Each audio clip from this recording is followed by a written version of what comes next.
Saudara-saudariku yang terkasih, hari ini Kamis 13 Juni 2024. Saya Romo Siga dari Paroki Santo Yusuf, Surabaya. Dalam nama Bapa dan Putra dan Roh Kudus, amin. Gereja merayakan peringatan wajib Santo Antonius Padua.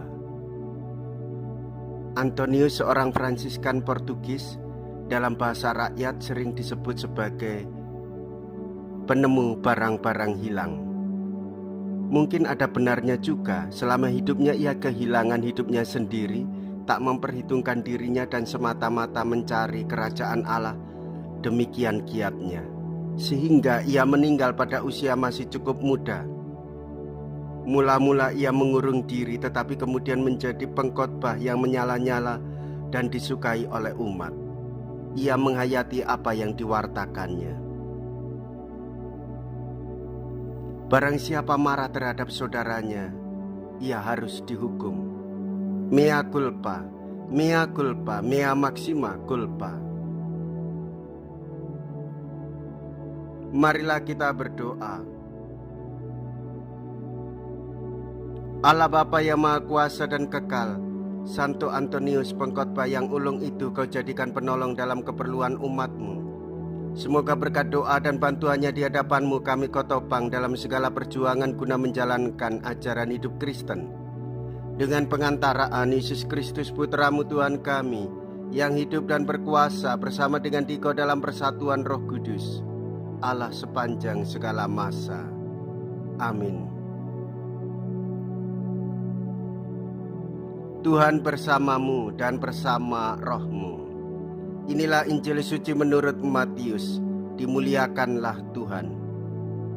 Matius bab 5 ayat 20 sampai dengan ayat 26.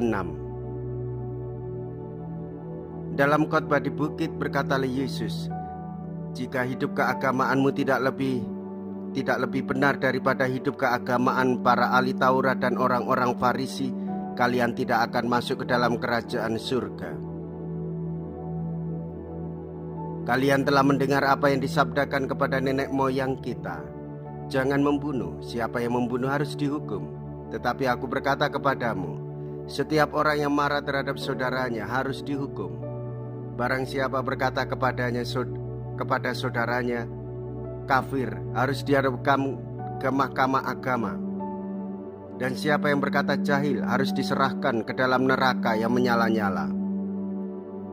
Sebab itu, jika engkau mempersembahkan persembahanmu di atas mezbah, dan engkau teringat akan sesuatu yang ada dalam hati saudaramu terhadap engkau, tinggalkanlah persembahanmu di depan mezbah itu, dan pergilah berdamai dahulu dengan saudaramu, lalu kembali untuk mempersembahkan persembahanmu itu. Segeralah berdamai dengan lawanmu selama engkau bersama-sama dia di tengah-tengah jalan, supaya lawanmu jangan menyerahkan engkau kepada hakim dan hakim itu menyerahkan engkau kepada pembantunya dan engkau dilemparkan ke dalam penjara. Aku berkata kepadamu, sesungguhnya engkau tidak akan keluar dari sana sebelum engkau membayar hutangmu sampai lunas. Demikianlah sabda Tuhan. Terpujilah Kristus. Saudara-saudariku yang terkasih, menjadi orang Katolik kita bersyukur bahwa Tuhan Yesus membimbing hidup kita supaya semakin hari kita hidup di dalam kebenaran iman. Jikalau kita tidak mengikuti kehendaknya, maka kita mendapatkan hukuman.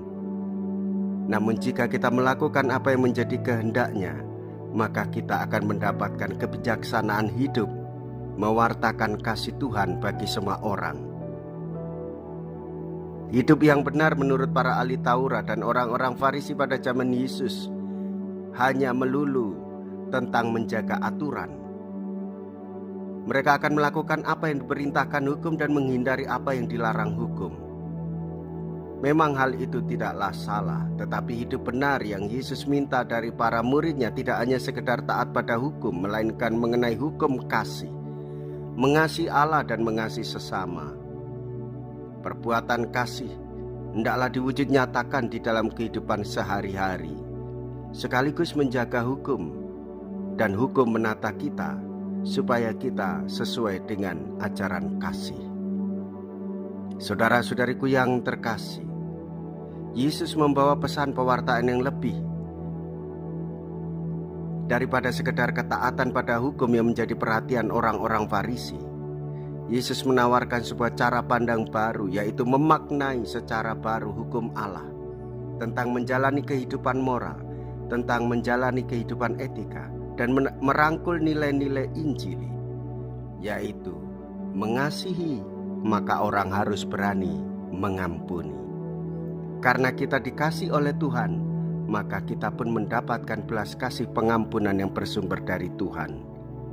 Demikian pula kasih dan pengampunan yang telah kita terima, hendaklah kita juga berani mengasihi dan mengampuni sesama. Jika kita berani hidup menderita dalam Yesus, maka kita akan dipermuliakan di dalam Kristus. Terpujilah nama Yesus, Bunda Maria dan Santo Yosef, sekarang dan selama-lamanya. Marilah kita berdoa. Allah Bapa yang maha luhur dan kuasa, kami telah dikuatkan dengan santapan suci. Semoga berkat doa dan teladan Santo Antonius, kami tetap setia mengabdi Engkau dengan cinta kasih yang tak kenal lelah, sehingga kami berguna bagi sesama.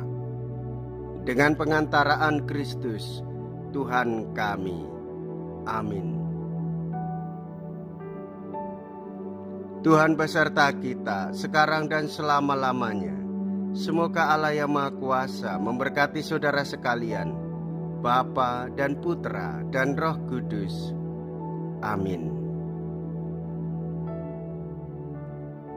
Saudara-saudariku yang terkasih, pergilah, ibadah sabda sudah selesai. Syukur kepada Allah.